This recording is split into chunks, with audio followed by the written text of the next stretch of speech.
दोस्तों, क्या आप एनडीए के लिए प्रिपेयर कर रहे हो पर आपको कन्फ्यूज़न हो रहा है कि आप एनडीए 2025 के लिए एलिजिबल हो या नहीं। जय हिंद दोस्तों, कैसे हैं दोस्तों। आज की इस वीडियो में हम एनडीए 2025 की एलिजिबिलिटी क्राइटेरिया के बारे में पूरे डिटेल से बात करेंगे। यानी क्या एज लिमिट होना चाहिए, क्या एजुकेशन क्वालिफिकेशन होना चाहिए आर्मी, नेवी और एयरफोर्स के लिए, फिजिकल क्राइटेरिया क्या होनी चाहिए और क्या आप मेडिकली फिट हैं या नहीं, इसके बारे में भी बात करेंगे। तो वीडियो में अंत तक बने रहें। चलिए दोस्तों, वीडियो शुरू करते हैं।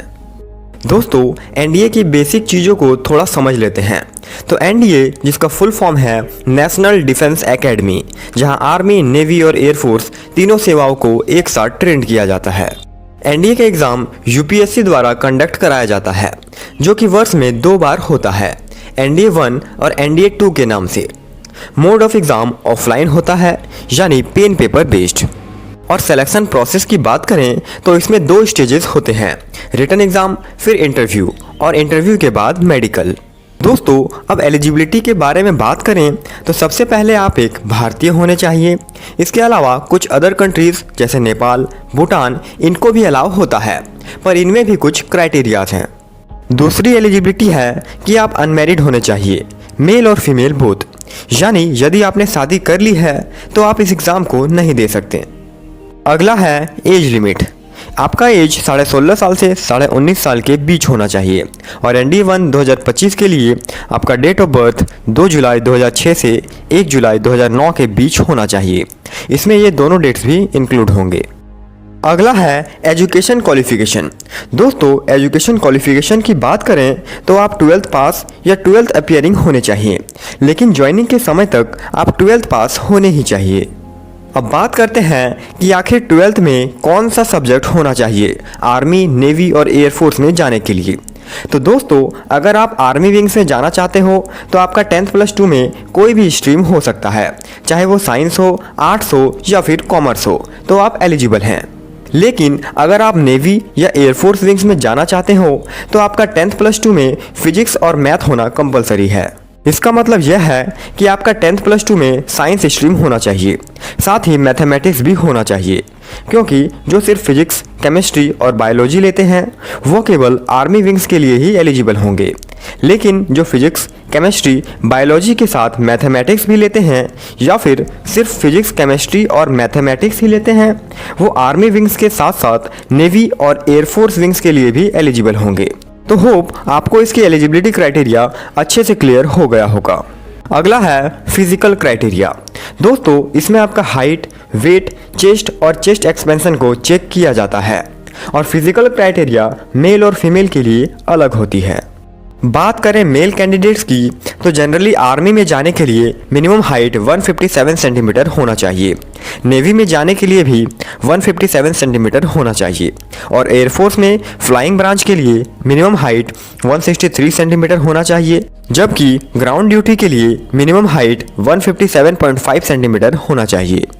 लेकिन यदि आप Gorkhas, hilly areas, north eastern region, Garhwal, Kumaon, इन सारी जगहों से बिलोंग करते हैं तो आपको कम से कम 5 सेंटीमीटर हाइट रिलैक्सेशन मिलती है। यानी आर्मी के लिए मिनिमम हाइट 152 सेंटीमीटर, नेवी के लिए मिनिमम हाइट 152 सेंटीमीटर और एयरफोर्स के लिए मिनिमम हाइट 152.5 सेंटीमीटर होनी चाहिए। और यदि आप लक्षद्वीप से बिलोंग करते हो तो नेवी और एयरफोर्स में ही सिर्फ हाइट रिलैक्सेशन है। नेवी के लिए मिनिमम हाइट 155 सेंटीमीटर और एयरफोर्स के लिए मिनिमम हाइट 155.5 सेंटीमीटर।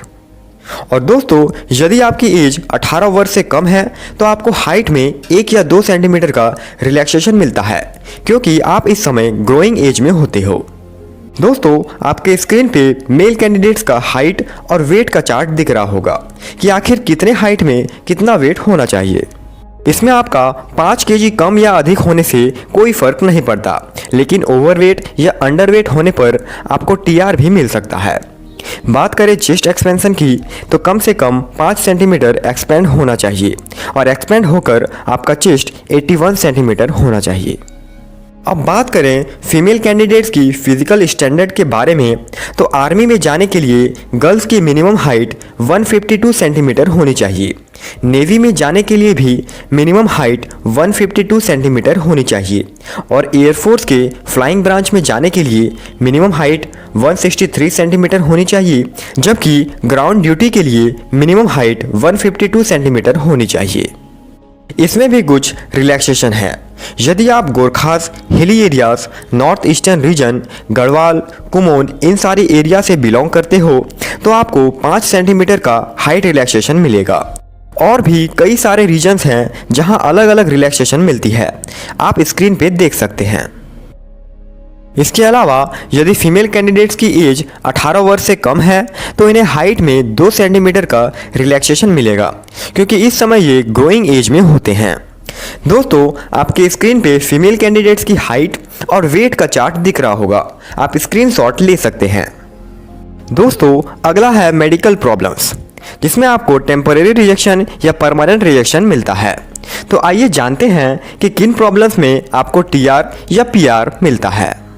दोस्तों, अगर आपका फ्लैट फुट है, मेजर नॉक नी है, ओवरवेट या अंडरवेट है, सिंगल टेस्टिकल है, पिजन चेस्ट है, किडनी स्टोन है, कलर ब्लाइंडनेस है, कैरिंग एंगल ज़्यादा है, बोन फ्रैक्चर के कारण वो एरिया अच्छे से मूवमेंट नहीं कर पा रहा, आई साइट का जो क्राइटेरिया है वो फुलफिल नहीं हो रहा है, तो इन केसेस में आपको परमानेंट रिजेक्शन मिलते हैं। इसके अलावा और भी कई सारी छोटी बड़ी प्रॉब्लम्स हैं जिसमें पीआर मिलते हैं, तो इसके लिए एक स्पेसिफिक वीडियो बना दूंगा इफ़ यू आर इंटरेस्टेड। अब बात करें कि किसमें आपको टेम्पोरेरी रिजेक्शन मिलते हैं, तो आपका वेट थोड़ा कम या ज़्यादा है, कैरिंग एंगल बहुत कम है, एडिशनल फिंगर है, माइनर स्वेटी पाम है, फ्रैक्चर के कारण आपको कोई प्रभाव नहीं पड़ रहा, यानी फ्रैक्चर एरिया बिल्कुल ठीक है और मूवमेंट में कोई प्रॉब्लम नहीं है, तो आपको टीआर मिलता है।